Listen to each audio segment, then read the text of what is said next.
Hey friends, in today's video I'm going to be talking about the TWAB. I recommend reading it, the link will be in the description. This had a lot loaded into it about weapons, so much so that I seriously just don't want to talk about every bullet point, but rather the stuff that I found interesting or important, and then, more importantly, how I'm going to respond to it with how I build loadouts in the future.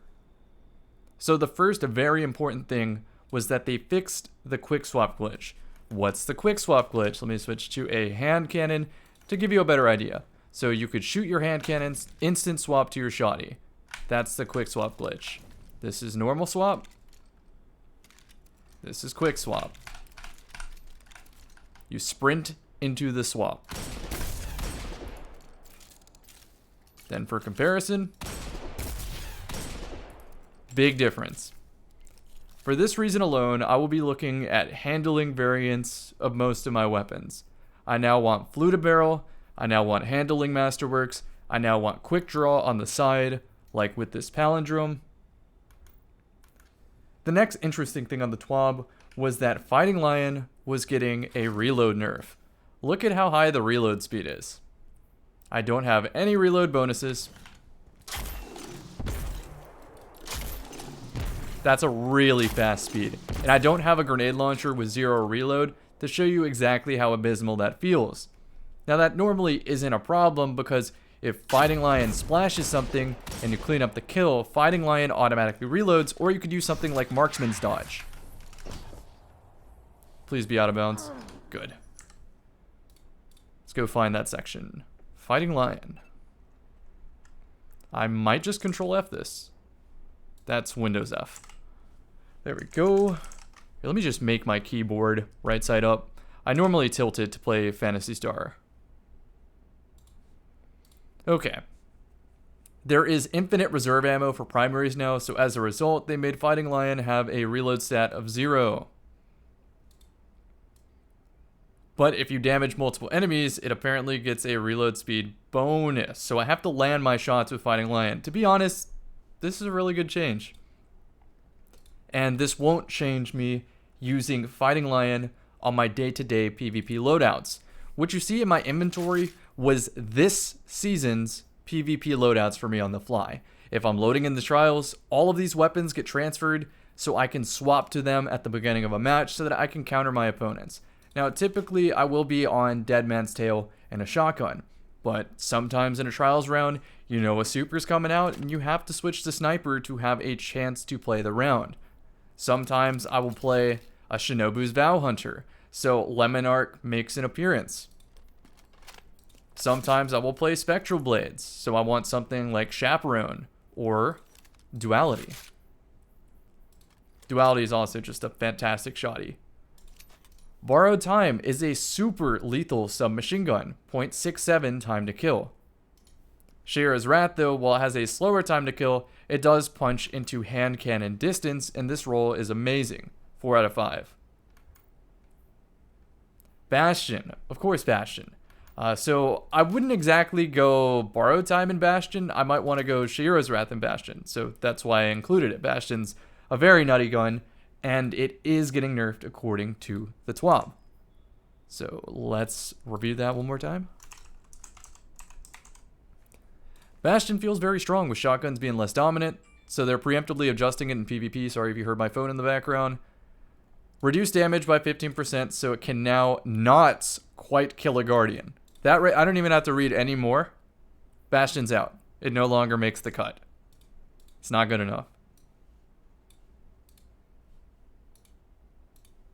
So now, let's go make some adjustments here. First, let's unequip Bastion. And let's put on my main loadout. This isn't changing. This is what I run. Now let's adjust. Refresh the page so it updates on what I have equipped. Perfect. We're going to go to PvP. And Bastion is now off the team. No more Bastion. I have Arbalest there because sometimes I do switch to it to body shot people with empowering buffs. What makes the place... Lumina. Lumina is now on the team. Bastion got kicked off. Lumina's on. Shira's Wrath is also about to get kicked off because Yep. A mega buff to Vex Mythoclast. Why do I have 2 of these? Let me just throw both of them here, and I will delete my bonus one.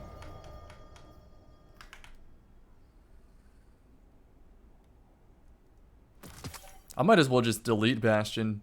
I don't think I'll need it in PvE. So the Vex Mythoclast, I'm going to have to read everything here because it's a lot.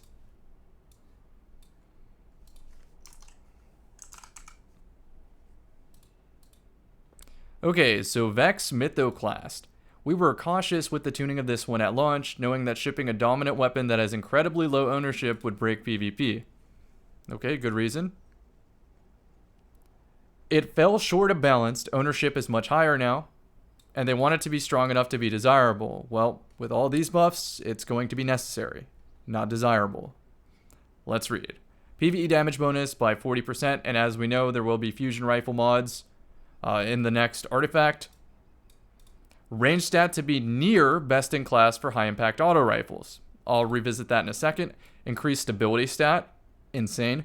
Rework catalyst to grant stability and damage after a kill. It's like D1. Insane. Increased rate of fire from 360 to 390. That's insane. Reduce linear fusion mode charge time from 820 to 533. Also extremely nuts. No longer loses overcharge stacks on Stow, except when in linear fusion rifle mode. This is nuts. This is a night and day change. For anybody who hates auto rifles, you're about to hate Vex a lot more. I'm not over exaggerating here. This is going to be a necessity to have in your inventory at all times. In 6s, this is going to be in every single lobby from now on. So we mentioned high impact auto rifles. Let's look at Age-Old Bond just to compare. That's an 88 roll, which actually makes sense with Arrowhead since it bumps the recoil direction up to 100. But if I threw Extended Barrel on there, it would be at 98 range, which is crazy. We can go to D2 Gunsmith really quickly here.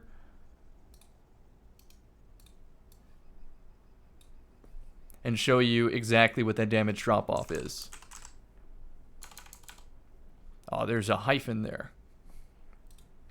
I don't even know why I'm filling in the perks here. Let's just take what I would want.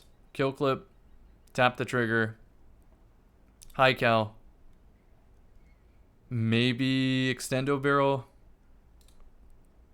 and it's already at 97. So extendo barrel plus, oh, it's at 89 though. Let's see if I can get that with a range masterwork. Boom. That's the combo we needed. 32 meters. That is hand cannon distance, my friends. Let's lose the range masterwork and see what we lose. Now it's at 31. Still most hand cannon distance. Vex is about to be crazy, and for that reason, Vex just made the team. So Vex makes the team, Shayura is off, because apples to apples, or apples to oranges, Vex does what Shayura does, except better now. Of course, Shayura is a legendary weapon, so I can use it with something like Wither Horde, but I also have borrowed time for that. So Shayura is off the team. It just joined the team too, which is unfortunate. What else do we have? There is a fusion archetype rework, and I'm not reading all of that. Just know what my god rolls are, and I will do some comparison videos in the future. So we got fusion rifles here, Cartesian coordinate, max stability, hipfire grip, high impact reserves to maybe tip the damage. This is already a good roll. With the rework, it might be even better. Then I have the best in slot Exile's Curse, chambered for recoil direction, liquid coils, firmly planted, multi-kill clip. This thing is a monster. Got the Techion with both kill perks, all stability. Got the Trinary with all stability, high impact reserves. That is very important there because it does tip it to be 1 bolt less than the rest of the adaptive frames with liquid coils. So this thing's amazing. I know it only says I have 4 kills on there, but I did run around with the swashbuckler version of the same gun, just punching people to buff it up, and it was super consistent. This is one of my favorite fusion rifles right now. Though if push comes to shove, I'm usually using Exile's Curse, if anything. And obviously we have Telesto. But what happens to the aggressive frame? I farmed this one out. It's Pulse Monitor, Eye of the Storm, and I couldn't really get anything else going there. Maybe Arrowhead is the play. 30 recoil off of... maybe it's not. But I will farm another one of these just in case on the day of. So we'll test it out on the day, and if it's good, I'll farm out another and let you know. There might be targeted loot, and Trials of the 9 weapon are returning. Where did I put that TWAB? Let's go with... We should see the picture of the weapons. Yeah, there we go. In the Prophecy Dungeon, Trials of the 9 weapons. Judgment, Darkest Before. What is this? A Sudden Death? Probably still own it. Motion to Vacate, maybe? You know what? I could just look in-game. Regardless, a lot of those weapons that are coming back... It was a Sudden Death. A lot of those weapons that are coming back are going to be best in slide. The Pulse Rifle alone... Yeah, yes, I know we just got Grid Skipper. But I'm telling you, Darkest Before hits different. And just to compare, let's show you Grid Skipper. I could probably just show you in dim, because I do have the loadout. Grid Skipper. Should pop up here. Here's my roll. High impact reserves or multi-kill clip. Moving target. Light mag for reload to activate either of these. Arrowhead break for recoil direction with stability. It's not the best roll, but it does seem like it does 2 jobs, and for that reason, it stays in my vault. Obviously, I would take high caliber rounds, but Darkest Before is no joke. Do I still own it? I probably don't own it, but I probably did take a screenshot of it. Because recently I did a vault cleaning, and I did have to get rid of some trophies. So let's see if I took a picture of said Darkest Before, because it was a trophy. Yes. Come on, Windows. You can do it. I have to get a new picture program for sure. Let me know in the comments if anyone recommends some sort of media program. Yeah, there it is. 594 kills on this. This is Side's official gun paired with Old Fashioned. If you played in year 1 and you saw that loadout, you already knew you were taking the L. This gun is that good. And it's probably still going to be good. Definitely farm one of these out. I will spend however many weeks it takes to get another one of these in Side's hands. Past that, obviously vault space is an issue, but with every weapon balance TWAB, every ability balance TWAB, my vault gets a little bit thinner because I can remove things that don't make the team. Like, for example, I can just delete Bastion. As for Dead Man's Tales, I'm going to maybe farm one out to be an analog to this or a max handling version, just see how it feels. But for now, this one's perfect. Dead Man's Tale and Lumina is going to be my daily drivers next season. I don't know if I want to commit to rangefinder on the Palindrome, so the next time that Palindrome comes out Adept, I will refarm for it to have quick draw, high impact reserves, high caliber rounds, and I seriously don't even care what the rest of it is. If I can get that, I'll be very happy. But I'll also take Killing Wind. Killing Wind's amazing. Sure, it does nothing, but you can always just swap to Bottomless Grief. Which might arguably be the call anyway, if I get all handling stuff. We'll see though. I can be pretty flexible with that. The point is, I got really unlucky in my farming sessions and didn't really have any high caliber round rolls to show for. Because high cals are going to be the name of the game next season because sniper rifles are untouched. And every single game, I'm 2 hand cannon shots into a sniper, full damage, and I get domed. It's not okay. These things need to be nerfed pretty damn hard if I can play the game normally against other strong players. Otherwise, you have to use very, very aggravating, very specific loadouts to participate in the game and be able to peek medium lanes. Not even long lanes where you think a sniper should be effective. No, you can't even just like cross small barriers on Endless Veil without the chance of someone doming you. But maybe because they're adding Battle Eye which is a anti-cheat. We might see some changes in that because maybe there were a bunch of closet cheaters. Every time I sign into Destiny, I get a thank you for reporting a cheater. And the thing is, I haven't even been reporting blatant cheaters. I'm not reporting the like infinite chaos reach or flying around with ward clip people. I'm just reporting anybody who hits even a remotely suspect shot in PvP, and I'm getting the thank you for reporting people prompts. So what does that tell me? There's a lot more closet cheaters than we think. And so if you ever hop in my stream and are like, hey Cam, why'd you report that person? They seem pretty legit. I'll just start timing out and banning people for talking like that, because you shouldn't even question why I report somebody if it seems even 1% remotely suspect, because if they're not cheating, there's nothing to fear. And hopefully with BattleEye, more cheaters get reported. Hopefully it's aggressively updated and it goes public so that I can watch some of my VODs of the last year and be like, hey, remember that guy with this exact name, with this exact loadout, playing this very, very specific way, seeming like they're pre-firing every doorway? And then all of these people in my chat said that they're cheating. Turns out they're a cheater. Who would have thought? Yeah, so I'm happy that BattleEye is coming. No promises that it's going to completely change anything, but I'm happy something was done. But that doesn't change the last year we had of being flooded with cheaters. And I know Destiny isn't the only game in the industry. Every first-person shooter seems to be plagued with cheaters. It sucks. That's why I picked up fighting games.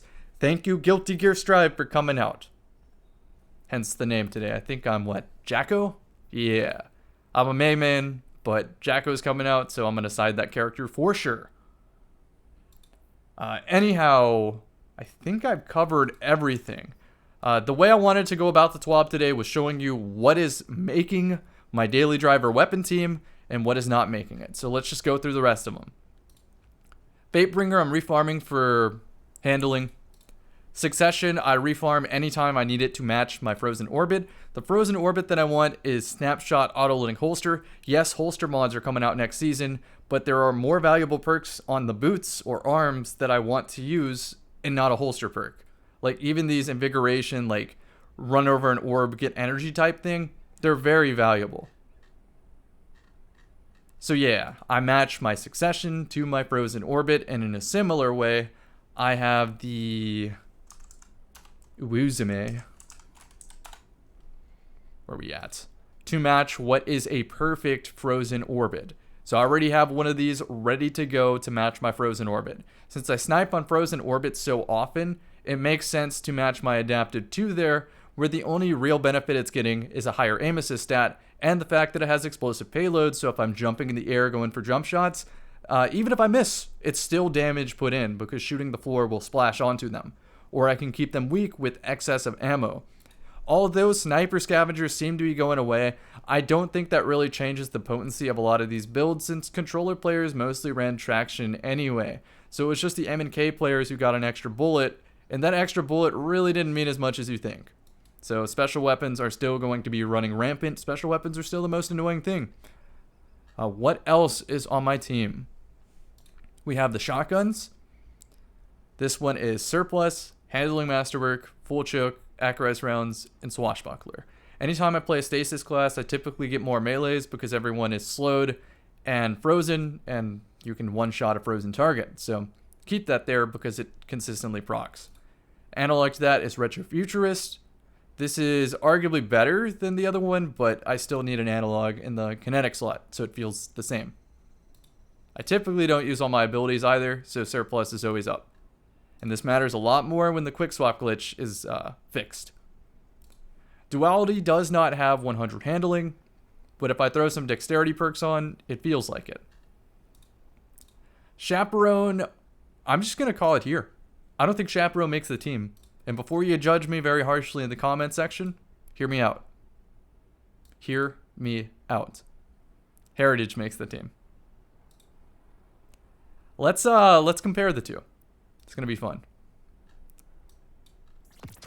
So I know I tossed Chap in here. Let's just grab it back for a second. Chaperone, 82 handling, 100 range.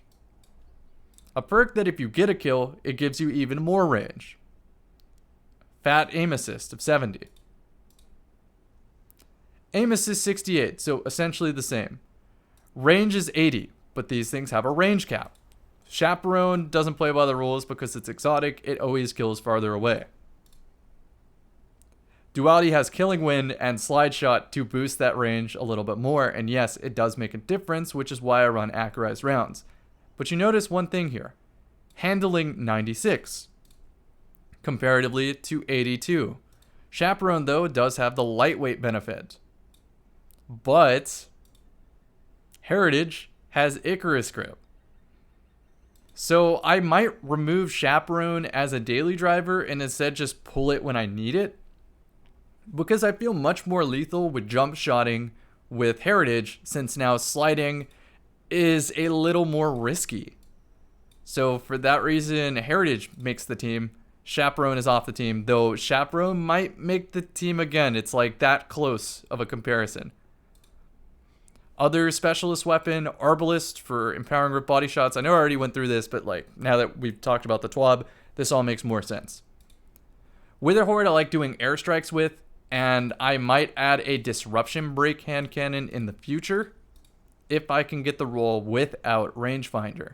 I know rangefinder is the play typically on hand cannons, but since Fatebringer is so easily farmable, I want to make maybe 2 different Fatebringers that I swap between depending on the loadout and exotic use to complement it. Obviously I want a pally with high caliber rounds, and I'm using the rangefinder one for now. So Time Lost Fatebringer might be out of the team while I farm a better one, and then I'll just use a rangefinder True Prophecy in the meantime. I don't really like using the exotic hand cannons like Illumina, Ace of Spades, Thorn, etc. because they don't have inner accuracy, and me playing in the air is such like, it's just a playstyle that I use to win. Like, it's that easy to explain. Anyhow, Lumina is going to be used with Boots of the Assembler on Healer Warlock, and maybe on Kepri's Sting Hunter. Both will be very valuable for me.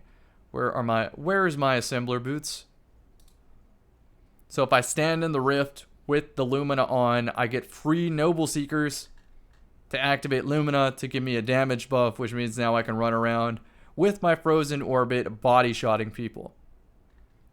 Lemon Arc is still there for skip grenades, but it's also just a really good bow in general. If I could get a Biting Winds with Swashbuckler and then a faster draw time, like a significantly faster draw time, that will make my team as a daily driver, even though I do have Deadman's Tail to play most of the range game, and then Messenger to do what a hand cannon and DMT cannot. This thing is fully spec'd out for range and can hit a 51 meter 2-tap with Desperado active. Pretty nuts.